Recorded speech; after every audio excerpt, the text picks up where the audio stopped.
Especially as you get to Saturday, and it's a back-to-back, that makes 6 and 9 nights. What's your feeling about resting healthy players? Well, For you, I mean. it's more complicated than just a glib end. I think every case is different. Obviously, we rest Nene for his knees and stuff, so there are legitimate times that people physically can't do it and they need to be held out. My thought on holding people out in mass, I'm not really for it. I don't think it's. You just think of a little kid that travels 3 hours to see somebody, and and they don't show up. It's tough, So it's complicated, and I know every coach is trying to do the best for his team and try to win, and he has to do what he thinks is right to win. But the league maybe have to look at it and figure it out. 4 of your starters have played every game.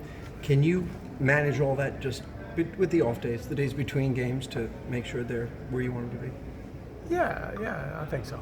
I think we can, and then we'll see. We're relatively young too. We're 27, 28. So, like I said, every case is different. Everybody has to make the decision for themselves. I'm not here to judge. I just, personally, the league probably has to try to get some uniformity in it. We got a back-to-back to Minnesota. What's it, 2 degrees up there? So I'm thinking about resting on that one. Just because my back hurt when Pat hit me. Other than that, I'm good. But also, the science of sports has changed too, and how you guys treat people. Yeah, so that's what I mean. Maybe the science is a little bit ahead of the regulations of the NBA. So they'll get together and we'll look at it, and just hopefully we'll do what's right for the game, whatever that is. And I'm not here to say I know any better. So when you hear that a guy like DeMarcus is not playing, how does it affect what you're doing? Well, obviously it's going to affect us, but they have other guys that are very capable, and it's never about the other team coming in there. It's about us, and if we play well and do our thing, then we'll have a good chance to win. But it starts and ends with us. Those lulls that you talked about, I think it was third quarter, last week we had one. How much are you talking about? Let's make sure we don't have another lull. Well, we talk about everything, but then again, it was our third game in 4 nights, and we started off really well, and the energy just kind of seeped out of the team a little bit as the game went on, and a little bit is being tired, a little bit is we played back-to-back day off, and then the next game, and they're not quite right in their rhythm, and stuff happens, and we just lucky to get through it, and we had a good day yesterday, practice, and a day off, and then we'll play today. Mike, you guys are second in the league in pace this month. I know it's something you talked a lot about in November about speeding it up.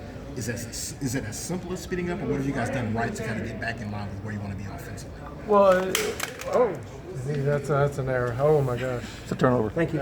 Well, we have a bunch of those there, and you got one more. Yeah.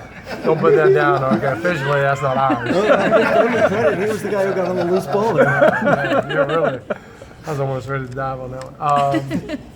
We talk about a lot and try. I think a lot of that is the second team is they come up and play at a faster pace, and they're playing more time because they're playing well. So I think that helped our pace. And also the regulars we're trying to not have lulls and stuff like that. So yeah, it's something we'll constantly try to push a little bit. Are you pleased with where you guys have been this month at relative to pace? Only the Nets are ahead of you at pace this month. Yeah, well, I'm not. Well, we're 7-0, so yeah, I'm pretty pleased with the pace. if we're on 7-0, I wouldn't be pleased with it. I don't know what we're doing, but I wouldn't be pleased. Is some of that just from defending better that slows you down to take it out of the net? Without a doubt, we defend better. We get more loose ball. We push the ball because we've always had pretty good pace when we get a missed shot or a turnover or in the open floor. Our pace is really good. We had trouble when you take it out and just walking it up the floor, and we took it out too many times. So that's helped a lot. Thank you. That's such a good question.